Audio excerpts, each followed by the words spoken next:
आज भिडटा बनइबार रिजन हूँ मैंने आज आम स्वामी स्त्री दिज मिनिमम 45 डेज पर मैंने एत सुंदर खाଇବା खाऊँ।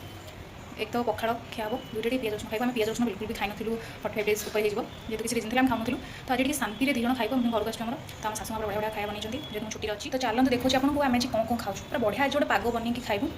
किंतु जेहेतु दिज आम भावुँ कि सी मत भावुँ मु गेंदुरी मुझे भावुँ से गेंदुरा आम भातटा आम सेपरेट कर दीचु आउ सब एकाठी खाइबू देखिए आसीगला आम दही पखाड़ पूरा लेंबू दही लंका सब पड़ी गोटे आलू मिक्सचर पाग आउ कखारू शाग सब गोटे मिक्स होगी गोटे शागटे आम बैगण टमाटो सेका भेंडी टे सेका होकर गोटे पागटे हम खिया हम। गरम कथा देखुए तो गरम कथा कहले न चले एत गरम हो पखाड़ छड़ा किसी देखा जानी आम मिनिमम मैंने एत दिन हम पखाड़ भी खाई आज शांति पखाड़ खाइबू। आमर ओडिया मानकर तो प्रिय जिनस यहाँ प्रिय खाद्य कहले चले कारण समस्त घरे घरे पखाड़ आउ समस्त पखाड़ पसंद ता संग एमती सेका सेकी आउ पाग हो गले मिक्सर आलू टे शाग भजा भजी एमती पाग हो गले रेडी चलला गाड़ी आउ समस्त गरम पखाड़ खातु सुस्थ रुहतु आम चलू एंजय करूँ आम पखाड़।